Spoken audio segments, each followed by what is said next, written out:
ಅಧಿಕಾರಿಗಳು ಜನಪ್ರತಿನಿಧಿಗಳಿಗೆ ಹಿಡಿಶಾಪ ಹಾಕಿದ್ದಾರೆ.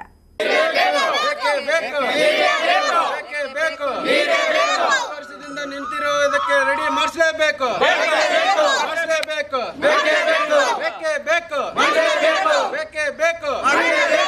ಬಾಗೇಪಲ್ಲಿ ತಾಲೂಕಿನ ಕಸಬಾ ಹೋಬಳಿಯ ಕಾಶಾಪುರ ಗ್ರಾಮದಲ್ಲಿ ಕುಡಿಯುವ ನೀರಿನ ಶುದ್ಧೀಕರಣ ಘಟಕ ಅಳವಡಿಸಿ 2 ವರ್ಷಗಳಾಗುತ್ತಿದ್ದರೂ ಸಹ ಜನಪ್ರತಿನಿಧಿಗಳು ಹಾಗೂ ಅಧಿಕಾರಿಗಳ ನಿರ್ಲಕ್ಷ್ಯದಿಂದ ಉಪಯೋಗಕ್ಕೆ ಬಾರದೆ ನಿರುಪಯುಕ್ತವಾಗಿ ಬಿದ್ದಿದೆ.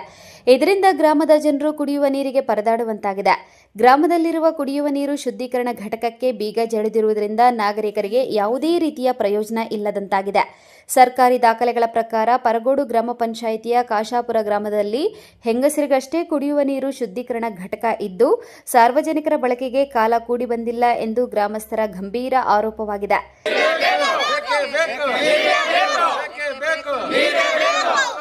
ನಿಂತಿರೋದಕ್ಕೆ ರೆಡಿ ಮಾಡಿಸಲೇಬೇಕು.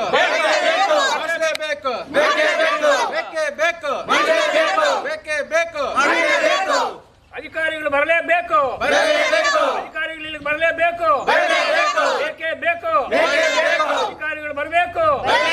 ನಮ್ಮ ಸಮಸ್ಯೆಯನ್ನು ಈಡೇರಿಸಬೇಕು. ಸಮಸ್ಯೆಗಳನ್ನು ಈಡೇರಿಸಬೇಕು. ನಿಂತು ಹೋಗಿರುವ ವಾಟರ್ ಸಪ್ಲೈ ಸರ್, ನಮ್ಮದು ಬಾಗೇಪಲ್ಲಿ ತಾಲೂಕು ಕಾಶಾಪುರ ಗ್ರಾಮ ಪರಗೋಡು ಪಂಚಾಯಿತಿ.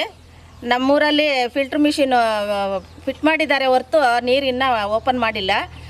ನಮಗೆ ನೀರಿಗೆ ಬೊಲೆ ತೊಂದರೆ ಆಗ್ತಾ ಇದೆ ಸರ್. ನಾವು ಎಲ್ಲಿಗೂ ಬಾಗೇಪಲ್ಲಿಗೆ ಹೋಗಿ ತಗೊಂಬರ್ಬೇಕು. ಅಲ್ಲಿಂದ ತಗೊಂಬರ್ಬೇಕು ಅಂದರೆ ಗಾಡಿ ಇರಬೇಕು. ಗಾಡಿ ಇಲ್ದಿರ ಇರೋರು ಇರ್ತಾರೆ, ಅಜ್ಜಂದಿರು ಇರ್ತಾರೆ, ಮುದುಕೀರು ಇರ್ತಾರೆ, ಹೋಗೋಕ್ಕಾಗಲ್ಲ, ಏನೂ ಇಲ್ಲ. ನಮಗೆ ತುಂಬ ತೊಂದರೆ ಆಗೈತೆ ಸರ್ ನೀರಿಗೆ. ಅದು ನೀವು ಸ್ವಲ್ಪ ಅನುಕೂಲ ಮಾಡಿಕೊಡ್ಬೇಕು. ಎಷ್ಟು ದಿನ ಆಯ್ತಮ್ಮ ಇದು? 2 ವರ್ಷ ಆಯಿತು ಸರ್ ಅದು ಕಟ್ಟಿ. ಇವಾಗಲೂ ಇನ್ನೂ ನೀರು ಬಿಟ್ಟಿಲ್ಲ. ನಮಗೆ ನೀರಿಗೆ ತುಂಬ ತೊಂದರೆ ಆಗ್ತಾ ಇದೆ ಸರ್. ನಾವು ಬೇರೆ ಕಡೆ ಹೋಗಿ ನೀರು ತಗೊಂಡ್ಬರ್ಬೇಕು ಅಂದರೆ ತುಂಬ ತೊಂದರೆ ಆಗುತ್ತೆ. ಇನಾಗ್ರೇಷನ್ ಮಾಡಿದ್ದಾರೆ ಅಂತ ಹೇಳ್ತಾ ಇದ್ದಾರೆ. ಇಲ್ಲ ಸರ್, ಅದು ಓಪನ್ ಮಾಡಿಲ್ಲ. ಇನ್ನೂ ಓಪನ್ ಮಾಡಿಲ್ಲ, ಬಿಟ್ಟು ಹೊಟ್ಟೋಗಿದ್ದಾರೆ ಅಷ್ಟೇ ಸರ್. ಮಾಡಿಲ್ಲ, ಬರ್ಲೇ ಇಲ್ಲ. ಇಲ್ಲಿ ಇನ್ಯಾರು ಮಾಡೋದು? ಅವ್ರು ಯಾರು ಬರ್ಲೇ ಇಲ್ಲ. ಬಂದು ಓಪನ್ ಮಾಡಿದ್ರು ಒಂದಿನ. ಅದು ನೀರು ಸುಮ್ಮನೆ ಅದಕ್ಕೆ ನೀರು ಬಿಟ್ಟು ಬರ್ತಾ ಇದಿಲ್ಲ ಅಂತ ಟೆಸ್ಟ್ ಮಾಡಿದ್ದಾರೆ ಅಷ್ಟೇ. ನೀರು ಬಿಟ್ಟಿಲ್ಲ ಯಾರು. ಕಾಟಾಚಾರಕ್ಕೆ ಎಲೆಕ್ಷನ್ಗೆ ಸುಮ್ಮನೆ ಬರ್ತಾರೆ, ಮಾತು ಹೇಳಿ ಓಟುಗಳು ಹಾಕ್ಸ್ಕೊಂಡು ಹೋಗ್ತಾರೆ. ನಮ್ಗೆ ನಮ್ಮ ಊರಿಗೆ ಯಾವ ಅನುಕೂಲನೂ ಮಾಡೇ ಇಲ್ಲ ಸರ್. ಎಲ್ಲರೂ ನೆಗ್ಲೆಕ್ಟ್ ಮಾಡ್ತಾರೆ ಹೊರತು ಯಾವ ಅನುಕೂಲನೂ ಮಾಡ್ಕೊಟ್ಟೇ ಇಲ್ಲ. ನಮ್ಗೆ ನೀರ್ದೆ ತುಂಬಾ ಸಮಸ್ಯೆ, ತುಂಬಾ ತೊಂದರೆ ಆಗ್ತಾ ಇದೆ. ತುಂಬಾ ತೊಂದರೆ ಆಗ್ತಾ ಇದೆ ಸರ್. ಬಿಟ್ರೆ ಬೇರೆ ಎಲ್ಲೂ ಇಲ್ವಾ?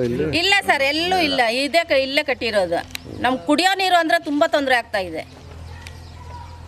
ಅಧಿಕಾರಿಗಳು ಯಾರು ಅದ್ರ ಕಡೆ ಗಮನನೇ ಕೊಡ್ತಾ ಇಲ್ಲ ಸರ್.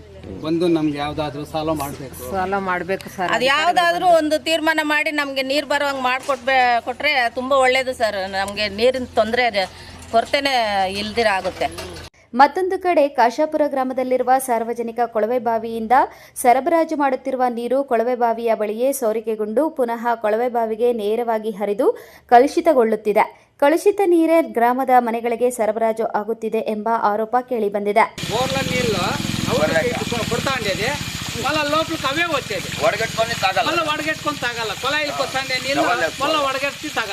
ఇట్లా పరిస్థితి అయిపోయింది. ఈ యావ క్రమము తీసుకునే ఎప్పుడు కాల్తాండేది పోతాండేది. పైన మోటార్ మీద కొడితే తిరిగే మోటార్ మీద 3 దినాలకు ఒకదప్ప మోటార్ కాలిపోతుంది. ఇట్లయితే ఉంది. ఎవరు దీన్ని యా క్రమము తీసుకునేలా కాలిపోయింది. నీళ్ళు రాలేదు. తాంత్రికం పని చేస్తారు, వెళ్ళిపోతారు. నీళ్ళు ఎవడు వస్తాండేది అవే, పోయేవి అవే, ఇమిరేది అవే.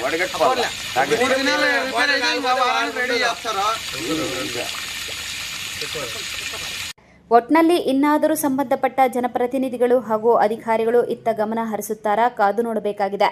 P Manjunath Reddy, MMTV news, Bagepalli.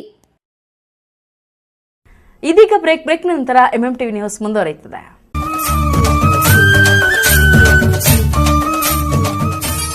Shri ಧರ್ಮರಾಯರ ಹೂವಿನ ಕರಗ ಮಹೋತ್ಸವ ಸೇವಾ ಸಮಿತಿ ವತಿಯಿಂದ ಶ್ರೀ ಜಾಲಾರಿ ಗಂಗಮ್ಮ ದೇವಾಲಯದ 63ನೇ ವರ್ಷದ ನಗರದ ನಾಡ ಹಬ್ಬ ಶ್ರೀ ಧರ್ಮರಾಯರ ಹೂವಿನ ಕರಗ ಮಹೋತ್ಸವ ದಿನಾಂಕ 19/4/2025 ಶನಿವಾರ ರಾತ್ರಿ 9 ಗಂಟೆಗೆ ಕರಗ ಹೊರುವವರು ಕೆ ಧರ್ಮೇಂದ್ರ, ಮೇಲೂರು. ದಿನಾಂಕ 15/4/2020